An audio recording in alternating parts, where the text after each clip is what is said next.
thrilling adventures of the Shadow are on the air, brought to you each week by the Blue Coal Dealers of America. These dramatizations are designed to demonstrate forcibly to old and young alike that crime does not pay. Before we join the Shadow in today's adventure, here's a proposition. Regardless of what coal you're now burning in your furnace, order a ton of blue coal. Try blue coal for a week and see if it doesn't give you more even, more dependable, longer-lasting heat. That's fair enough, isn't it? And remember, when you order blue coal, you get courteous, careful delivery and helpful consideration of all your heating problems. Phone your neighborhood blue coal dealer tomorrow. And be sure to hold on till the end of this program. You'll want to hear our special guest of the evening. The Shadow, mysterious character who aids the forces of law and order, is in reality Lamont Cranston, wealthy young man about town. As the Shadow, Cranston is gifted with hypnotic power to cloud men's minds so that they cannot see him. Cranston's friend and companion, the lovely Margot Lane, is the only person who knows to whom the voice of the invisible Shadow belongs. Today's story, Nightmare at Gaelsberry.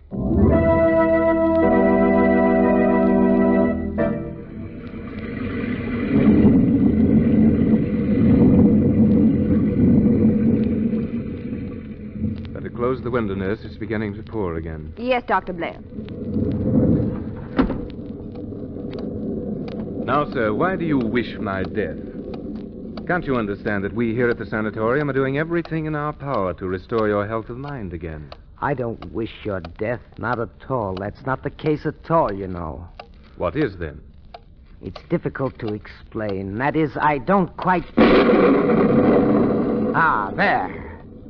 There, we saw the lightning then. Now we know that thunder is coming. There, you see. We didn't wish it, but we knew it must come. Just so do I know that death is coming for you, Dr. Blair. There are more things in heaven and earth than you dream of, Doctor. What's led you to think of my death? I've been told about it. Told? Who's told you? There are more things in heaven and earth than you Who has told you? A greater intellect than either you or I speaks to me, Dr. Blair. All the many things I know, he tells me. He who no one believed, just as no one believes me. Cagliostro again. Yes, the immortal Cagliostro. Count Cagliostro died in the Bastille in the 18th century. He died. He's dead. Can't I appeal to your reason to give up this ridiculous obsession? After all, you were a man of science. What? I am a man of science, I am. My grasp of science is the greatest in the world, sir. He teaches me. He guides my hand. Yes. Your brain, your puny brain, is too dull, too blurred, too limited to comprehend the vastness of my knowledge. That will do. The interview is over. Such a scientific nonentity as you, Dr. Blair. Will you have McPherson return the patient to his room, nurse? Yes, Doctor. Return to my room, Such a feeble-minded dabbler is not fit to be apprentice to a man of my stature. Ready, Dr. Blair? Yes, McPherson. Take him away. Come along now, sir. Very well. I'll go. I'm your patient and your prisoner. But believe me, there are more things in heaven and earth than you dream of, Doctor. Well, best I could do. Strange. Strange? What? How he keeps repeating that. More things in heaven and earth than you dream of. And he was one of our foremost scientists once, you know. Experimented with insulin in mental cases long before the rest of us dreamed of the possibility. Successfully? No. His most important experiment failed. An experiment on which he had based all his hopes. I see. Contrary to all his theories, a patient, a young girl, I believe, died after treatment. It was too much for him. His nerves went, and after that, he lost all confidence in himself. It was then, as a kind of compensation, that he developed the idea that the ghost of Cagliostro watches over him. You take quite an interest in this case, don't you? I suppose I do. I've been working desperately hard to cure him. You work too hard, Doctor. Much too hard. I don't believe you've had a free moment in weeks. Oh, really, Dr. Blair, you should relax, you know. Well, nurse, Friday night I am having friends down for the weekend. You've heard me speak of them, I think. Lamont Cranston and Margot Lane. Oh, yes. And I mean to let everything slide and do nothing but enjoy myself until Monday morning. Good. Maybe Monday noon. Even better. It's a risky business for a man in your line to... What is it? You notice how the lights are dimming? Yeah, the storm. I hope it doesn't upset the power plant at Gaelsberry. They're going fast. I guess I'd better get some candles. Say, Yes? what was that? What? Didn't you hear anything? No.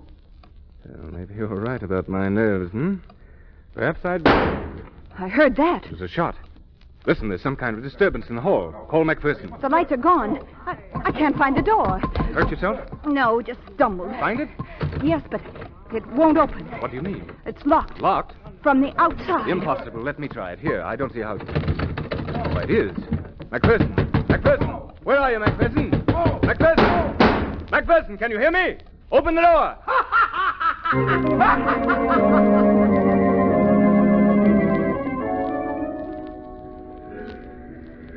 All for Gaelsberry. The village of Gaelsberry. Oh, fresh air. How's your head, Margot? Oh, still aching nicely, thank you. Is this where Bill Blair lives? Oh, no, he lives about 15 miles over that way. 15 miles? Oh, how many crosstown blocks is that in round numbers? Well, I'm not sure, but I'd say approximately plenty. But he's sending a chauffeur for us, my lady, never fear. Are you sure he said Friday night, Lamont? Oh, absolutely. We're to pick him up at the sanitarium and then adjourn to the manor house for a weekend of Bill's fresh milk, fresh eggs, and old stories. Oh, Lamont. Razor blades, shoelaces. Buy something, please. Buy something. Buy something, please. Razor blades, Well, shoelaces. no, thanks. Afraid I don't need a thing. Buy something, mister. Something you need, mister. Buy something, please. You see anything you like, Margot? Razor No, blades. not a thing, Lamont. Oh, listen. Didn't you say you Souvenirs. promised to bring your sister's boy a present? That's right, I did. Well, there, we do need something after all. Buy something, please. Oh, and Razor here's just the blades. thing. Look, Yes. this jackknife. Very nice, sir. Very nice. 50 cents, mister. 50 Well, cents. Lamont, I said I'd bring him something useful. Well, now, look, my dear, I was a boy once myself, and a knife like this would have come in very handy. Very handy for a trunk murder, if you ask me. Very nice. Here you are, old man. Buy something more, please. Thank you, sir. Thank you. You got Buy the knife? Uh-huh, right here in my pocket.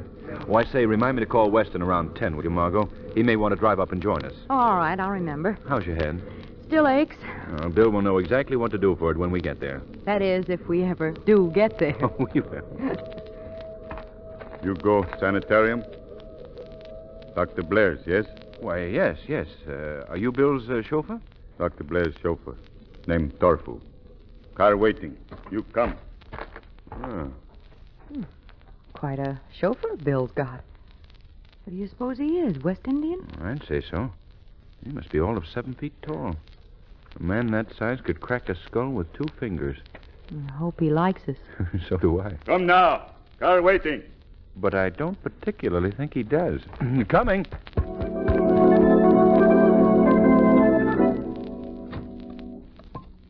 Come in, gentlemen.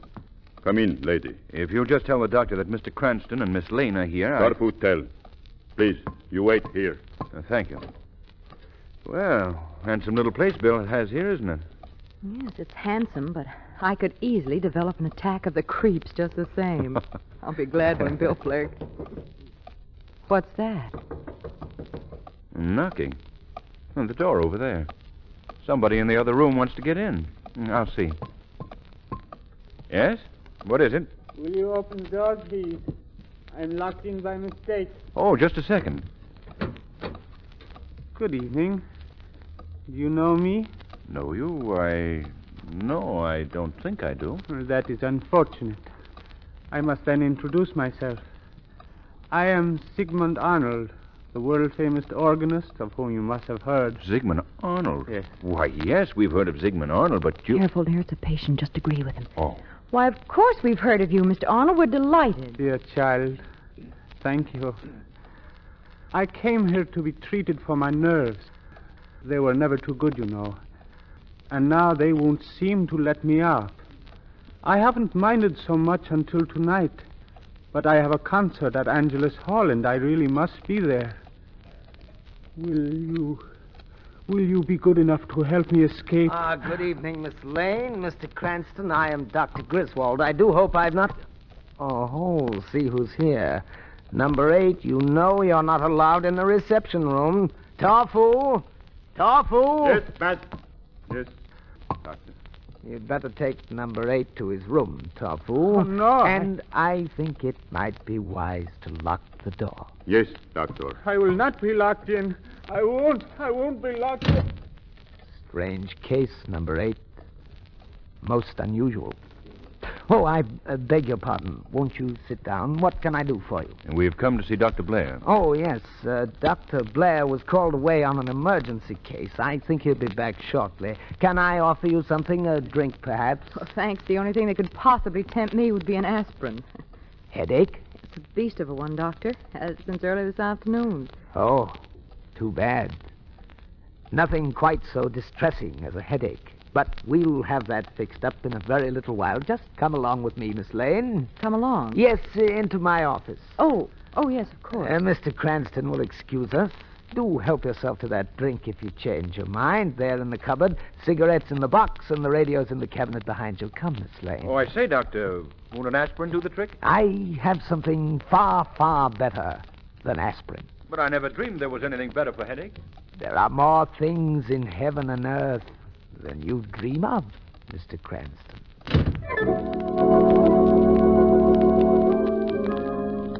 Did you ring for me, Mr. Weston? Oh, yes, Sam. I dozed off. Has Lamont Cranston phoned? No, sir, he ain't. I thought maybe I'd missed it. I'm expecting him to... there it is. I'll get it, Sam. I'll get it. Hello? Hello? Oh, hello. Who? Oh, Bill Blair. Hello, Bill. Bill, I can't hear you. What is it? What's the matter? What? Gatehouse. What gatehouse? What? Tell Lamont what? He's with you, isn't he? Isn't he, Bill? Bill, what in the blazes is going on? Bill! Bill! Bill!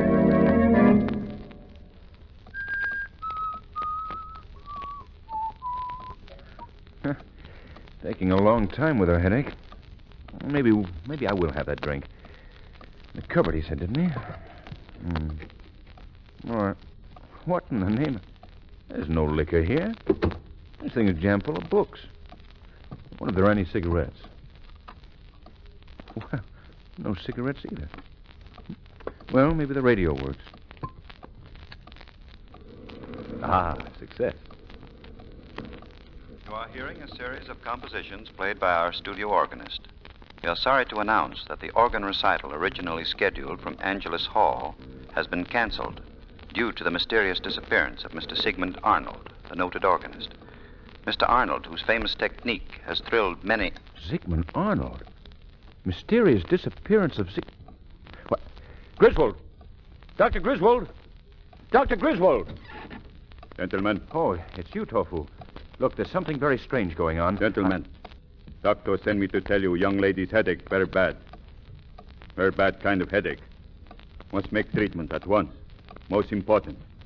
Take long time. 3-4 hours. Maybe 5. He asked me, ask you. You want to wait. If I want to wait? Say, what is this? Where is he? Let me by. Gentlemen, no come in here. Torfu hurt him bad. You want to see me, Mr. Cranston? Yes, what the devil does he mean? What's the matter with Margot? Incipient dementia precox, I'm afraid, Mr. Cranston. What? A dread malady, but you need not worry. I shall nip it in the bud, as the saying goes, by means of a treatment known only to myself. Where is she? I'm afraid I can't allow you to see her. You can't allow me to see her? Now listen to me, Griswold. We haven't asked for treatment, and I demand that Miss Lane be released immediately. You demand? You demand? Of course, Mr. Cranston. Just as you say, sir. As a matter of fact, if you really prefer that I don't treat the girl, I shall... Oh! Tofu, my pet. Well done. Your master approves. The timely blow, the splendid timely blow. Now, Mr. Cranston, what are your demands? You don't speak. Take him away, Tofu. Lodge him in the gatehouse with my other enemy, where I shall attend to them both in my good time. In my good time, when I have treated Miss Lane's aching head. When I have proved to the world that the great spirit master Cagliostro guides my hand. That there are things in heaven and earth beyond men's dreams.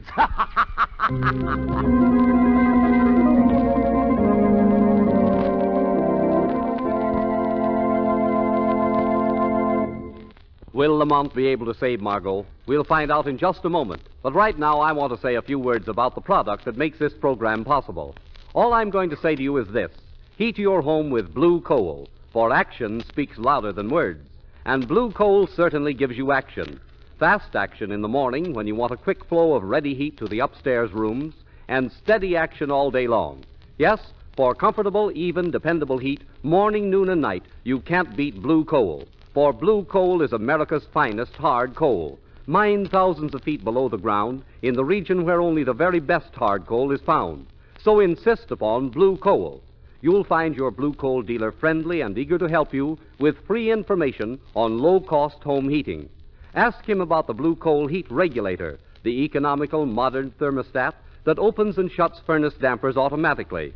It will save you thousands of steps and cut down your fuel bills, too. Blue coal and a blue coal heat regulator make the modern combination for convenience, economy, and comfort. Your neighborhood dealer's name is listed in the Where to Buy It section of your classified telephone directory under the words Blue Coal. Phone him tomorrow. And now, back to Lamont Cranston.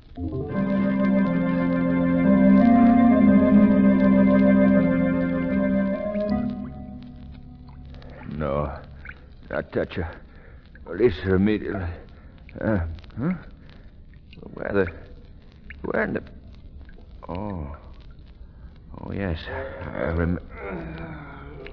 Who's there? I can't see you. Who's there? Lamont. Bill. Bill, is it you? Yes. Where's Margot? No, with Griswold. Griswold. Why, he's one of my patients. What? Yes, he's obsessed with the idea that Cagliostro is his guardian angel. This is just the opportunity he needs to use my insulin. Insulin? Yes, he's absolutely fascinated with it. Cause of his downfall. Bill, do you think he'll... I think he'll undoubtedly kill her if we don't stop him. There's no hope of Tofu being... He's another one of them. Griswold's absolute slave. Oh. 3 days ago, they attacked my male nurse, McPherson, and killed him with his own gun. When they broke in the door of my office, I tried to get out through an emergency passageway under the building. But Tofu caught me, took my keys. The next thing I knew, I was regaining consciousness here in the gatehouse with my leg broken. Bill, we've got to get out of here. Yes, try and do it. A few minutes ago, Tofu caught me putting in a call to Weston and ripped the telephone off the wall. Didn't you say something about an underground passageway? Yes, but that's out in the grounds. Can't do us much good. I've got to get to Margot. Maybe we can work the bolt from the inside, Bill. It wouldn't help much if we could. The door opens out on the highway, not into the grounds. Oh. Besides, Lamont, you'd have precious little time to work with Tofu coming to the door every few minutes to make sure his birds haven't flown. I tell you, I wouldn't come to grips with him armed with anything less than a revolver. But can't you handle him psychologically? That's quite a job, old man. His one weakness is a wild obsession with cutting instruments. Swords, razors, and all that sort of thing. It's as dangerous as dealing with the worst sort of trunk murderer. Yes, I see. What was that? I said trunk murderer. Trunk murderer? Come in handy for a trunk murder, if you ask me. Now, what are you talking about? Something Margot said earlier this evening when the world still seems sane. And if they didn't rifle my pockets... No, here it is. Here what is? Something with which to fascinate Tofu. A real shiny, sharp, long-bladed jackknife. Do you get the idea? Why, yes, I think I do. I think I do. Say, there's a chance with that, Lamont. The one real chance we've got left. Now, let's see. He'll come back any moment now, and when he does, I'll... Listen. Here he comes. I'll occupy him with the knife while you sneak quietly away. And what about the wall? There's a low place in the wall about 90 feet below the gate. I think with luck you'll be able to get over it while I'm coping with Tofu as best as I can. You know what you are, Doc? What? The salt of the earth. You here? Yes, Tofu, we're here. Good. No go away. Come in, Tofu. I've got something to show you. No one to see. Oh, you'll want to see this. Strike a match, Lamont. Here you are. Look, Tofu. Look. Look how it shines. Sharp, too, like a razor. Oh, knife. Yes, a knife. Here it is. It's yours. No, Come on, touch it, Tofu. no, Well, we thought you'd like it. We thought you liked sharp things. no, Why, it's all for you, Tofu. All you have to do is take it. no. Give me. Tofu one. That's right. Now, sit here beside me, Tofu, and you can have it. Good luck, Sir Galahad. Get over the wall. Like it, Tofu? Tofu got knife. Shine.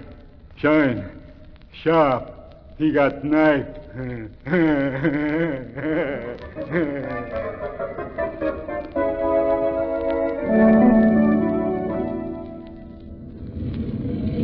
What a life for an officer of the law, riding around with you in the bathtub of a motorcycle. Hey, Finnegan, look, will you? What is it I see on top of the wall yonder? I don't know, but I see it myself. Why, it's the sanitarium Finnegan. Well, maybe something's happening at last, O'Shea. Come on, me boyo. We'll give him a bit of a surprise.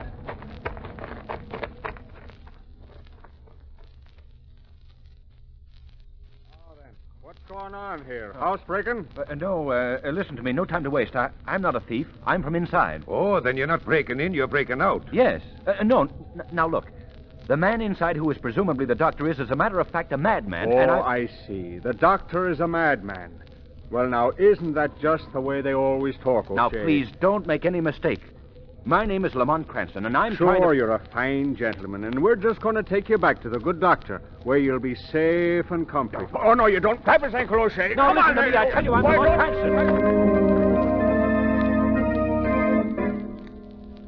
Oh, thank you, officers. You've done your duty in returning the patient, but I'm afraid I can no longer be responsible for him. 4 breaks in 1 month. I really must ask you to take him into custody and hold him until I can arrange a transfer. Well, I guess it's in the line of duty. Yeah, now, just a minute. Say, Doctor, Yes, my good man? this fella said his name was Lamont Cranston. Now, I've heard that name before somewhere, and I wondered if it... You need not wonder a moment longer. They're all like that. Just a moment. I'll demonstrate. Number 8. Number 8. What do you want? I've missed my concert, you know. Now, Mr. Cranston, as you call yourself, who is this patient? He's Sigmund Arnold, the world-famous organist. What? Sigmund Arnold, is it? Out you go, my fine boyo. Grab him there, O'Shea. Good evening to you, Doctor. A fine, balmy evening to you. Now, come along, you, and...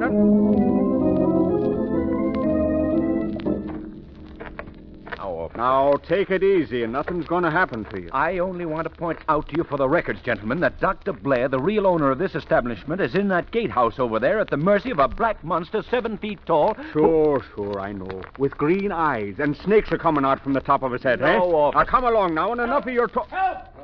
What in blazes is that? You hear that? Now, what is it? Throw your light over there. Look at the window. Sure, heaven preserve us. He's right. 2 men are fighting over there. 2 men. A man and a giant, if you ask me. Don't shoot. Don't shoot. Oh, you should have held your fire, men. The big one has run out on the highway. Don't worry about him.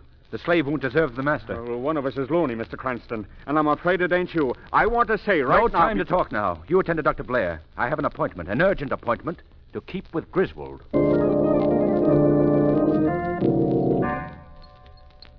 No, please don't. No, don't. The time has come, my bird. No, you can't. Now, with the aid of the master hand that guides me, I shall heal you. No, stop it. Oh, Cagliostro, remain with me. No. What? Who's there? I can see no one. Shadow. Of course you cannot see me. No one has seen me these 300 years and more. I am that master spirit of whom you prattle such vain nonsense. Cagliostro. I have come to tell you the truth, mortal. Cagliostro does not guide your hand. Never has he helped you, and never will he. It's not true. It's not true. No. Who would know better than I? I am that power in which you believe. I am the great spirit whom you thought watched over you. I know you not, mortal. No. Release this girl. You have no skill. You'll only blunder again. And I, who know all, tell you this. No. If that is true, then I am nothing. Nothing. You were something once and can be again. Go to the doctor who is watching over you. He can help you. Go to him. No, it's all over. I'm a failure. Where are you going? Through a passageway which leads under the building to death. If you attempt to escape, they will kill you. It doesn't matter. Come back. Come back, Griswold. It doesn't matter. Nothing matters. Nothing.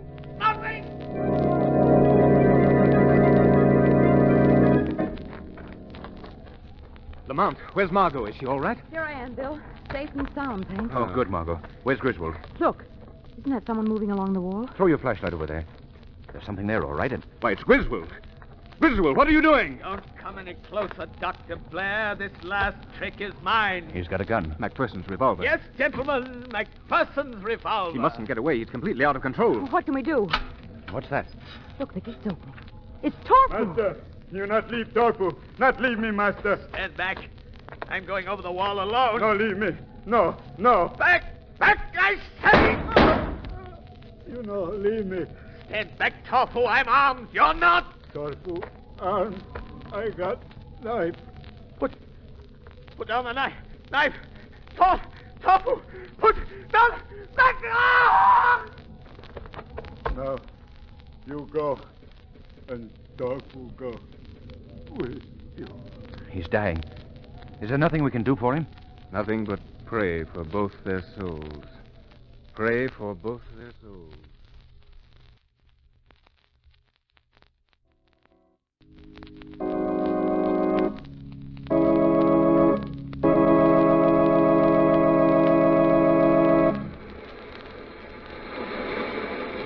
You have just heard Sigmund Arnold in the program scheduled for last evening.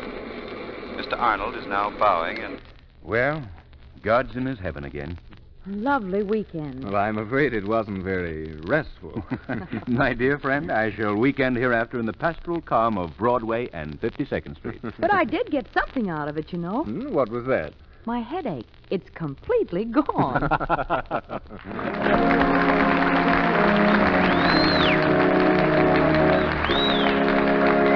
In just a moment, I'll introduce our special guest of the evening. But first, here's a man who needs no introduction, John Barclay, America's home heating expert. Mr. Barclay. Thank you, Jean Paul King, and good evening, friends. I want to take this opportunity to compliment the Blue Coal Dealers of America, as well as all the trained graduates of my John Barclay Heating School, on the splendid work they're doing.